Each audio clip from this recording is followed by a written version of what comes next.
अगर तुम्हें लगता है कि जीतने के लिए लड़ना जरूरी होता है, तो ये कहानी तुम्हारी सोच हमेशा के लिए बदल देगी। ये सिर्फ एक कथा नहीं, ये ब्रह्मांड की सबसे खतरनाक सच्चाई है, जहां मौन सबसे बड़ा हथियार है और चेतना सबसे बड़ी शक्ति। इस वीडियो को अंत तक देखो, क्योंकि आखिरी 2 मिनट तुम्हारी आत्मा को झकझोर देंगे। शून्य की गोद में जन्मा वो क्षण जब ब्रह्मांड ने पहली बार अपनी सांस ली, उसी क्षण से एक अदृश्य युद्ध शुरू हो चुका था। ये युद्ध तलवारों से नहीं, सेनाओं से नहीं, बल्कि नियति, चेतना और विकल्पों के बीच था। तुम खड़े थे उस युद्ध के बीचों बीच, पर तुमने कभी हथियार नहीं उठाया। तुम लड़े नहीं, फिर भी विजेता बन चुके हो। उस जीत का कारण कोई बाहरी शक्ति नहीं थी, बल्कि वो कंपन था जो तुम्हारे भीतर जन्मा था। एक ऐसी तरंग जो ब्रह्मांड की हर दिशा में फैलने लगी थी। जब पहला तारा जला, उसकी रोशनी में केवल आग नहीं थी, उसमें निर्णय था। जब पहली आकाशगंगा घूमी, उसकी घूर्णन में केवल गुरुत्व नहीं था, उसमें दिशा थी। और जब पहला मन जागा, उसमें केवल विचार नहीं था, उसमें विकल्प था।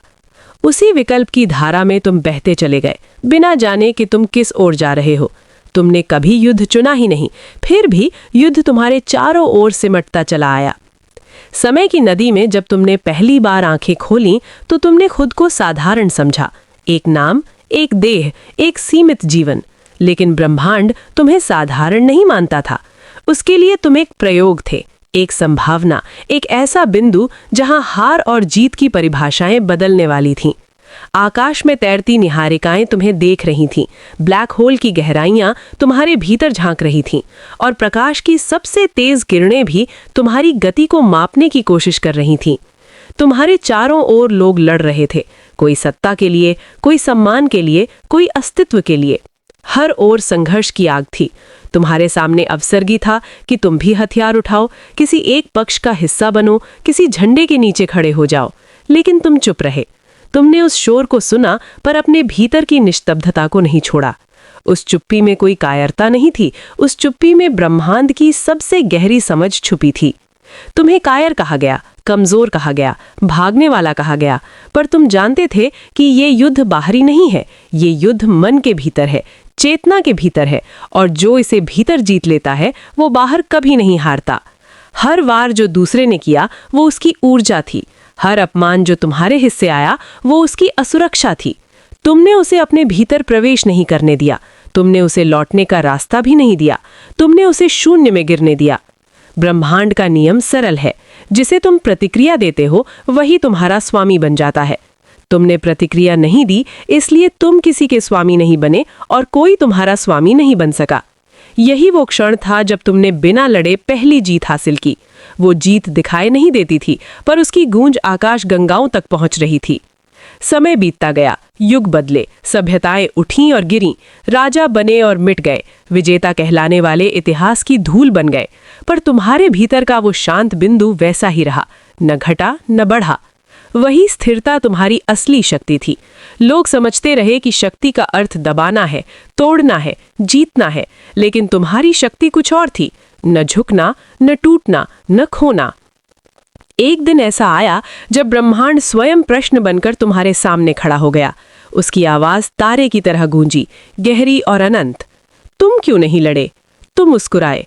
कोई उत्तर नहीं दिया, क्योंकि जिन प्रश्नों के उत्तर शब्दों में होते हैं वो अधूरे होते हैं। तुम्हारा उत्तर तुम्हारी पूरी यात्रा थी। हर वो क्षण जब तुम टूट सकते थे पर टूटे नहीं। हर वो अवसर जब तुम बदला ले सकते थे पर मौन चुना। हर वो पल जब तुम गिर सकते थे पर खड़े रहे। ब्रह्मांड ने तुम्हारे मौन में अपना उत्तर पा लिया। उसे समझ आ गया कि कुछ युद्ध ऐसे होते हैं जो लड़े नहीं जाते, जीते जाते हैं, और तुम्हारा जीवन उन्हीं युद्धों में से एक था। पर कहानी यही समाप्त नहीं होती। असली मोड़ तब आया जब तुम्हारे सामने वही लोग आए जो कभी तुम्हें कमजोर कहते थे। उनकी आंखों में अब प्रश्न था, भय था, और कहीं ना कहीं सम्मान भी। उन्होंने देखा कि तुमने कुछ हासिल किया है, बिना छीने, बिना तोड़े, बिना लड़े। उन्होंने समझा कि जीत का रास्ता केवल टकराव से नहीं गुजरता, कभी कभी वो मौन की सुरंग से होकर भी निकलता है। तुमने उन्हें कोई उपदेश नहीं दिया, तुमने कोई भाषण नहीं दिया, तुमने केवल अपना जीवन उनके सामने रख दिया, एक खुली किताब की तरह। और उन्होंने पहली बार पढ़ा कि धैर्य क्या होता है, स्थिरता क्या होती है, और असली साहस किसे कहते हैं। लेकिन ब्रह्मांड अब और गहराई में उतरने वाला था, क्योंकि हर जीत के बाद एक नया स्तर खुलता है, एक नई परीक्षा शुरू होती है।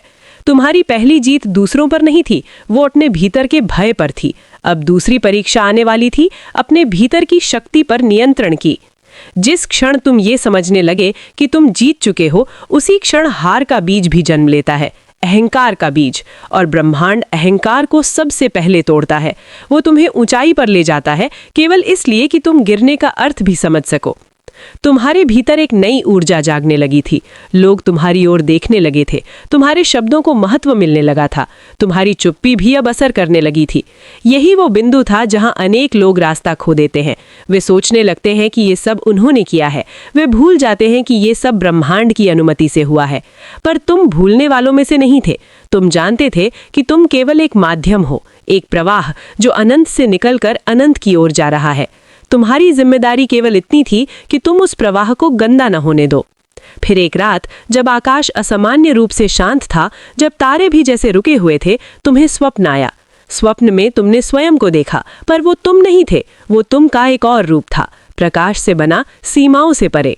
उसने तुम्हें देखा और कहा, अब तक तुम बिना लड़े जीते, आगे तुम्हें बिना जीते लड़ना होगा। तुम चौंके, बिना जीते लड़ना, ये कैसा प्रतिवादाभास था? प्रकाश ने उत्तर दिया, अब तुम्हारी लड़ाई बाहर नहीं, भीतर भी नहीं। अब तुम्हारी लड़ाई उन लोगों के लिए होगी जो लड़ भी नहीं सकते।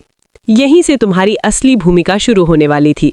अब तक तुम अपनी यात्रा पर थे, अब तुम्हें दूसरों की यात्रा का हिस्सा बनना था। अब तक तुम जीत से दूर रहकर जीते, अब तुम्हें जीत को छूकर भी उससे मुक्त रहना था। और उसी क्षण ब्रह्मांड की गति बदल गई। आकाश गंगाओं का नृत्य थोड़ा तेज हो गया, समय की धड़कन बदल गई, क्योंकि जिस प्राणी ने बिना लड़े जीतना सीख लिया हो, जब वही दूसरों के लिए चलने लगता है तो इतिहास की दिशा बदल जाती है। तुमने आंख खोली, स्वप्न समाप्त हो चुका था, पर उसका प्रभाव नहीं।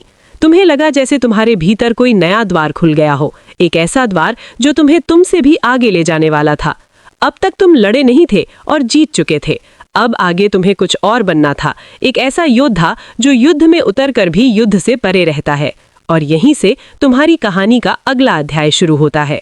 तुमने कभी सोचा नहीं था कि जिस मौन ने तुम्हें अब तक बचाया, वही मौन अब तुम्हें आगे धकेलेगा।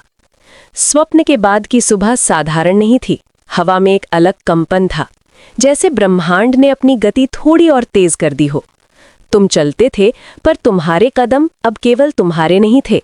उनमें अनगिनत उन लोगों की आशाएं जुड़ चुकी थीं जो स्वयं चल नहीं सकते थे। अब तक तुम अकेले थे और अकेलापन ही तुम्हारी ढाल था। अब भीड़ तुम्हारी ओर बढ़ रही थी। कोई तुम्हें नेता मान रहा था, कोई उद्धारकर्ता, कोई मार्गदर्शक। पर तुम जानते थे कि ये सब नाम केवल शब्द हैं, और शब्दों के जाल में फंसते ही सत्य धुंधला हो जाता है। तुमने स्वयं से कहा, मैं कुछ नहीं बनूंगा, मैं वही रहूंगा जो मैं हूं, एक साक्षी। पर ब्रह्मांड को साक्षियों की भी परीक्षा लेनी होती है। जिस दिन पहला व्यक्ति तुम्हारे पास मदद के लिए आया, उसी दिन तुम्हारी दूसरी लड़ाई शुरू हो गई। वो व्यक्ति टूटा हुआ था भीतर से। उसके शब्दों में पीड़ा थी, आंखों में हार। उसने कहा, तुम लड़े बिना जीत गए, मुझे भी वही रास्ता चाहिए। तुमने उसकी आंखों में देखा, वहां केवल चाह नहीं थी, वहां पलायन भी था। वो जीत नहीं चाहता था, वो संघर्ष से भागना चाहता था। तुमने धीरे से कहा, जो बिना लड़े जीतता है वो पहले भीतर हारता है। वो उलझ गया। तुम समझ गए कि ये मार्ग सभी के लिए नहीं है। कुछ को लड़ना ही पड़ता है ताकि वे स्वयं को पहचान सके। दिन बीतते गए, लोग आते गए, कोई मार्ग पूछता, कोई उत्तर। पर तुम उत्तर नहीं देते थे, तुम केवल प्रश्न लौटाते थे। और प्रश्न सबसे कठिन युद्ध होता है, क्योंकि उसका सामना तुम्हें अपने भीतर करना पड़ता है। धीरे धीरे तुम्हारे चारों ओर एक विचित्र सा वृत्त बनने लगा। वे लोग जो लड़ चुके थे और हार चुके थे, वे लोग जो लड़ रहे थे और थक चुके थे, और वे लोग जो लड़ना चाहते थे पर डरते थे। तुम उन सब के बीच खड़े थे, बिना किसी झंडे, बिना किसी सिंहासन के। यही वो क्षण था जब शक्ति वास्तव में तुम्हारे हाथ में आने लगी। और शक्ति का पहला नियम यही है कि वो जिसे मिलती है वो पहले उसे आजमाती है, फिर तोड़ने की कोशिश करती है। एक दिन तुम पर पहला आरोप लगा। कहा गया कि तुम लोगों को कमजोर बना रहे हो, कि तुम उन्हें संघर्ष से दूर भगा रहे हो, कि तुम्हारा मौन उन्हें निष्क्रिय बना रहा है। वही लोग जिन्होंने कभी तुम्हें कमजोर कहा था अब तुम्हें खतरनाक कहने लगे थे। तुम मुस्कुराए, क्योंकि ये हमेशा ऐसा ही होता है। जब तक तुम दबे रहते हो तुम सुरक्षित रहते हो। जिस दिन तुम्हारा अस्तित्व असर करने लगता है उसी दिन खतरा कहलाने लगता है। पर इस बार मामला केवल शब्दों तक सीमित नहीं रहा। शक्ति के पास जब तर्क समाप्त हो जाते हैं तब वो हिंसा को अपना तर्क बना लेती है। एक रात जब तुम अपने भीतर की निस्तब्धता में बैठे थे, बाहर शोर उठा। तुम्हारे चारों ओर आग जलाई गई। तुम्हारा मार्ग रोक लिया गया। लोग चिल्ला रहे थे, अब भी नहीं लड़ोगे? वो क्षण निर्णायक था। अब तक तुमने लड़ाई से स्वयं को अलग रखा था। अब लड़ाई तुम्हें खींचकर अपने बीच में ला खड़ी कर चुकी थी। तुम खड़े हुए, तुम्हारे हाथ खाली थे, न कोई हथियार न कोई कवच, केवल एक शांत दृष्टि। तुम आगे बढ़े, भीड़ पीछे हटने लगी। ये वही भीड़ थी जो संख्या में अधिक थी पर भीतर से कमजोर, क्योंकि जिसने अपने भीतर का युद्ध नहीं जीता वो बाहर की भीड़ में ही अपनी सुरक्षा ढूंढता है। तुमने कहा, मैं लड़ने नहीं आया हूं, मैं तुम्हारी लड़ाई देखने आया हूं। वे ठिठक गए, क्योंकि जो व्यक्ति बिना भय के मृत्यु के सामने खड़ा हो जाए उसके सामने खड़ा होना सबसे कठिन होता है। पहला पत्थर फेंका गया, वो तुम्हारे पास से गुजर गया। दूसरा भी, तीसरा भी। तुम रुके नहीं, तुम भागे नहीं, तुम गिरे नहीं। और तभी ब्रह्मांड ने अपना एक और नियम प्रकट किया। जिसके सामने तुम स्थिर रहते हो वो स्वयं टूटने लगता है। भीड़ का शोर धीमा पड़ने लगा, हाथ कांपने लगे, आंखें नीचे झुकने लगीं। कुछ लोग पीछे हटे, कुछ वहीं बैठ गए। तुम्हारी जीत फिर बिना लड़े हुई थी, पर इस बार ये जीत केवल तुम्हारी नहीं थी, ये उन सभी की थी जिन्होंने पहली बार समझा कि हिंसा का सामना हिंसा से नहीं स्थिरता से किया जाता है। पर हर जीत एक नया शत्रु भी पैदा करती है। इस बार शत्रु बाहर नहीं, भीतर जन्मा। उन लोगों के भीतर जो सत्ता के शिखर पर बैठे थे। वे समझ गए थे कि तुमसे हथियारों से नहीं निपटा जा सकता। तुम्हें बदनाम करना होगा, तुम्हें तोड़ना होगा, तुम्हें तुम्हारी ही छाया से डराना होगा। और उसी क्षण तुम्हारी सबसे कठिन परीक्षा शुरू हुई, चरित्र की परीक्षा। तुम पर आरोप लगाए गए, तुम्हारे शब्दों को तोड़ा मरोड़ा गया, तुम्हारे मौन को षड्यंत्र कहा गया, लोगों को तुमसे डराया गया। और इस बार शत्रु की चाल सीधी नहीं थी, ये मन की चाल थी, ये विश्वास तोड़ने की चाल थी। कुछ लोग जो कल तक तुम्हारे साथ खड़े थे आज दूर हो गए। कुछ ने तुम्हें छोड़ दिया, कुछ ने प्रश्न उठाए। ये वो क्षण था जहां अधिकांश लोग टूट जाते हैं, जब बाहर की लड़ाई से अधिक भीतर की लड़ाई भारी लगने लगती है। रातें लंबी होने लगीं, मौन अब शांत नहीं था, वो भारी हो गया था। तुम्हारे भीतर पहली बार प्रश्न उठा, क्या मैंने गलत मार्ग चुना? और यही वो क्षण था जब तुम्हारी अब तक की सारी जीत दांव पर लग गई थी। क्योंकि जीत तब तक जीत नहीं होती जब तक वो संदेह में भी स्थिर रह सके। तुम बैठे रहे घंटों, दिनों। तुमने स्वयं को फिर उसी शून्य में उतारा जहां से तुम्हारी यात्रा शुरू हुई थी। वहां न कोई आरोप था, न कोई प्रशंसा, न कोई शत्रु था, न कोई मित्र। वहां केवल तुम थे और ब्रह्मांड की वही मौन सांस। और उसी मौन में तुम्हें फिर वो आवाज सुनाई दी, अब तक तुम बिना लड़े जीतते रहे, अब तुम्हें बिना हारे जीतना है। तुम समझ गए, ये परीक्षा भी बाहरी नहीं थी, ये तुम्हारे धैर्य की अंतिम परत थी।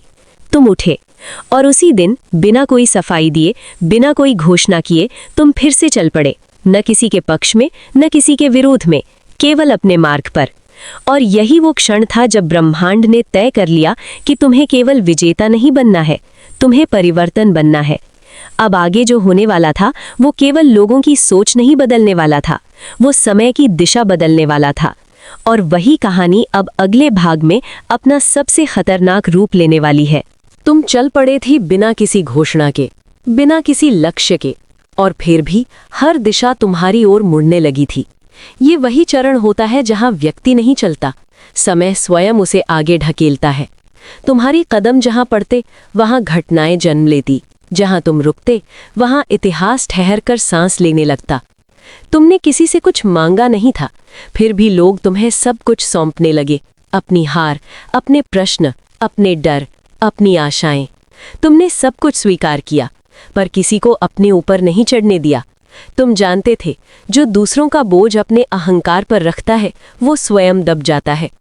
अब तक शत्रु स्पष्ट नहीं था, वो किसी एक चेहरे में नहीं पूरी व्यवस्था में बस चुका था। वो व्यवस्था जो भीड़ से डरती है पर जागरूक व्यक्ति से कांपती है। वो व्यवस्था जो युद्ध से नहीं, चेतना से हारती है। और उसी व्यवस्था ने तुम्हारे सामने एक प्रस्ताव रखा। एक दिन दूप आए, शब्दों में मिठास, आंखों में चाल। उन्होंने कहा, यदि तुम हमारे साथ चलो तो ये अराजकता रुक जाएगी। तुम्हें मंच मिलेगा, शक्ति मिलेगी, साधन मिलेंगे। तुम जो चाहो बदल सकोगे। ये वही क्षण था जिसकी भविष्यवाणी स्वप्न में हुई थी, बिना जीते लड़ने का क्षण। तुम समझ गए कि ये प्रस्ताव सम्मान का नहीं, नियंत्रण का था। ये तुम्हें ऊंचा उठाने का नहीं, तुम्हें अपने जैसा बनाने का तरीका था। तुमने कहा, जिसे बदलने की शक्ति बाहर से मिलती है वो भीतर से पहले ही बिक चुका होता है। दूत चुप हो गए, क्योंकि सत्य का सबसे बड़ा शस्त्र यही है, वो संवाद की सारी चालों को समाप्त कर देता है।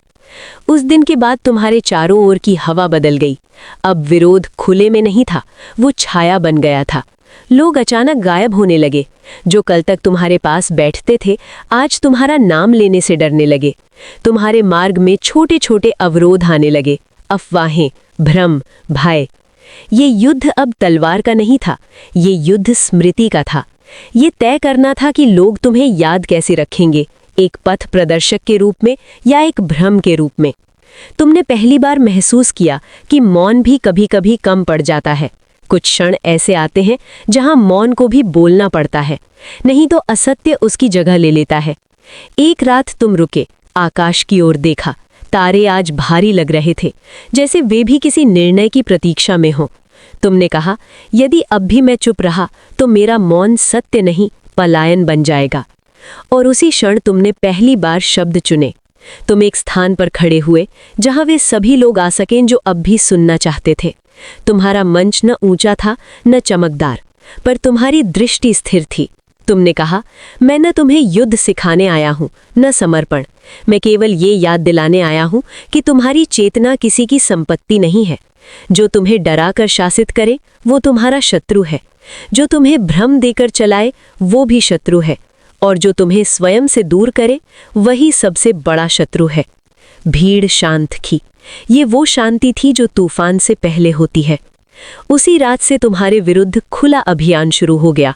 अब तुम पर केवल आरोप नहीं थे, अब तुम्हारे चारों ओर संकट रचे जा रहे थे। भोजन तक में विष, मार्गों में जाल, अपनों में गुप्त शत्रु। तुम पहली बार समझ गए कि अब ये केवल चेतना की लड़ाई नहीं रही, अब ये अस्तित्व की लड़ाई बन चुकी थी। और यहीं पर अधिकांश लोग पहली बार हथियार उठा लेते हैं। पर तुम अभी भी नहीं झुके, क्योंकि तुम जानते थे जिस दिन तुमने हिंसा का सहारा लिया उसी दिन तुम उसी व्यवस्था का हिस्सा बन जाओगे जिससे तुम लड़ रहे हो। एक रात आक्रमण हुआ, अचानक, चारों दिशाओं से। धुआं, आग, चीखें, भगदड़। तुम बीच में खड़े थे, कोई ढाल नहीं, कोई सुरक्षा नहीं। उस क्षण तुम्हारे भीतर पहली बार भय उठना चाहता था, पर उसी क्षण तुम्हें वो पहला दिन याद आया जब तुमने बिना लड़े पहली जीत पाई थी। तुमने आंखें बंद की, तुमने किसी पर वार नहीं किया, तुमने किसी से बचने का प्रयास नहीं किया। और तभी कुछ विचित्र हुआ। जो लोग तुम्हारी ओर बढ़ रहे थे उनके कदम स्वयं धीमे पड़ने लगे, उनके हाथ कांपने लगे। उनके भीतर का द्वंद्व, उनके भीतर का अपराध बोध, उनके भीतर का डर अचानक सतह पर आ गया। क्योंकि जो व्यक्ति किसी से नहीं लड़ता वो दूसरे को उसके अपने भीतर की लड़ाई से सामने करा देता है। कुछ गिर पड़े, कुछ रोने लगे, कुछ भाग गए। आक्रमण विफल हो गया, पर इस बार तुम जीत कर भी थक गए थे। ये पहली बार था जब तुम्हें जीत का भार भारी लगा। तुम समझ गए, बिना लड़े जीतने का मार्ग आसान नहीं होता। वो बाहर नहीं थकाता, वो भीतर तोड़ता है। और तभी वो अंतिम सत्य तुम्हारे सामने उभरने लगा। हर व्यक्ति को एक क्षण ऐसा मिलता है जहां उसे चुनना होता है, या तो वो केवल विजेता बने या वो बलिदान बने। तुम अब उस मोड़ पर खड़े थे। यदि तुम पीछे हटते तो तुम सुरक्षित रह सकते थे, किंवदंती बन सकते थे, एक ऐसा नाम जिसे लोग याद करते पर जो कभी पूरी तरह बदले नहीं। और यदि तुम आगे बढ़ते तो तुम्हें स्वयं को भी दांव पर लगाना पड़ता। उस रात तुम सोए नहीं। तुमने जीवन को, मृत्यु को, भय को और अपने भीतर की अंतिम परत को देखा। और सुबह जब सूरज उगा तुमने अपना निर्णय कर लिया। तुम विजेता बनकर जीवित नहीं रहना चाहते थे, तुम परिवर्तन बनकर मिटने के लिए तैयार थे। और यही निर्णय अब कहानी को उसके सबसे अंतिम और सबसे खतरनाक अध्याय की ओर ले जा रहा था, जहां बिना लड़े जीती हुई हर जीत अब बिना बचे दांव पर लगने वाली थी। यहीं से शुरू होगा अंतिम भाग। सूरज उगा था, पर उसकी रोशनी में पहले जैसी गर्मी नहीं थी। हवा स्थिर थी, जैसे पूरा ब्रह्मांड सांस रोके किसी निर्णय के पूरा होने की प्रतीक्षा कर रहा हो। तुम खड़े थे उसी शून्य के किनारे जहां से हर परिवर्तन जन्म लेता है और हर कथा समाप्त होती है। तुम अब केवल एक व्यक्ति नहीं थे, तुम एक संभावना बन चुके थे, एक ऐसा द्वार जिससे होकर भविष्य गुजरने वाला था। तुमने पीछे मुड़कर नहीं देखा, क्योंकि जो पीछे देखता है वो अभी भी अतीत का ऋणी होता है, और जो परिवर्तन बनने चला हो वो किसी ऋण में नहीं बंधता। लोगों को तुम्हारे निर्णय का पता नहीं था, पर उनका मन पहले ही किसी अनजानी आहट को महसूस करने लगा था। शहरों में बेचैनी थी, गांवों में सन्नाटा, राजमहलों में भय। सबको लग रहा था कि कुछ बहुत बड़ा घटने वाला है, पर कोई ये नहीं जानता था कि वो बड़ा परिवर्तन बाहर नहीं, भीतर फूटने वाला था। तुम उस स्थान पर पहुंचे जहां से ये पूरी यात्रा शुरू हुई थी। वही मैदान, वही खुला आकाश, वही निस्तब्धता। पर इस बार तुम अकेले नहीं थे, बिना बुलाए लोग आ चुके थे। वे जिनके जीवन में तुम्हारी उपस्थिति ने कोई न कोई हलचल मचा दी थी। कोई कृतज्ञ था, कोई भ्रमित, कोई डरा हुआ, कोई क्रोधित, पर सभी वहां थे। और उसी भीड़ के बीच वे भी थे, सत्ता के चेहरे, नियंत्रण के प्रतीक, व्यवस्था के संरक्षक। वे तुम्हें देख रहे थे, वैसे ही जैसे शिकारी अपने शिकार को देखता है, पर इस बार उनकी आंखों में आत्मविश्वास नहीं था। तुम आगे बढ़े। तुमने किसी को संबोधित नहीं किया, तुमने केवल आकाश की ओर देखा और धीरे से कहा, आज कोई युद्ध नहीं होगा, आज कोई पक्ष नहीं होगा, आज कोई विजेता नहीं होगा और कोई पराजित भी नहीं। भीड़ सिहर उठी, क्योंकि लोगों को युद्ध की आदत होती है, शांति की नहीं। सत्ता ने अंतिम चाल चली, तुम पर अंतिम आरोप लगाया गया, देशद्रोह, विद्रोह, भ्रम फैलाने का दोष। और उसी क्षण तुम्हारी ओर सैनिक बढ़े। भीड़ में हलचल मच गई, कुछ चिल्लाए, कुछ भागने लगे, कुछ तुम्हारी ओर बढ़े, पर तुम हिले नहीं। तुम्हारी आंखों में न भय था, न क्रोध, न प्रार्थना, केवल एक गहरी स्वीकृति थी जिसे कोई छीन नहीं सकता। पहला सैनिक रुका, दूसरा भी, तीसरा भी, क्योंकि जो व्यक्ति अपने भीतर की मृत्यु को स्वीकार कर लेता है, उसके सामने खड़ा होना सबसे कठिन होता है। सत्ता ने चीख कर आदेश दिया और इस बार सैनिक आगे बढ़े। तुम्हारे भीतर कुछ टूटा नहीं, खुला। तुमने आंखें बंद की। उसी क्षण ब्रह्मांड ने अपनी अंतिम सांस ली और उसी सांस में एक नई सृष्टि ने जन्म लिया। तुम गिरे नहीं, तुम मिटे नहीं, तुम बिखरे नहीं, तुम बस विलीन हो गए। भीड़ ने देखा पर समझ नहीं पाई।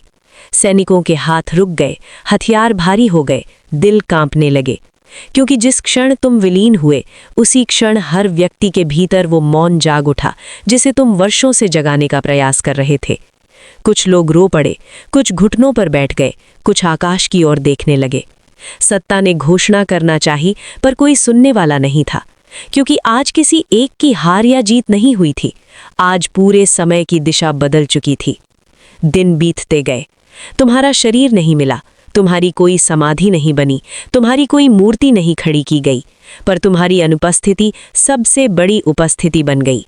लोग अब भी लड़ते थे, पर पहले जैसे नहीं। लोग अब भी हारते थे, पर पहले जैसे नहीं।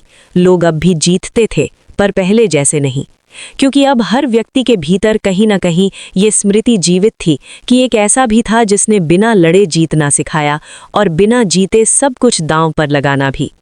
समय बीतता गया, युग बदले, सभ्यताएं फिर उठीं, फिर गिरीं, पर हर युग में कहीं ना कहीं कोई ना कोई ये वाक्य दोहराता रहा, तुम लड़े नहीं, फिर भी विजेता बन चुके हो।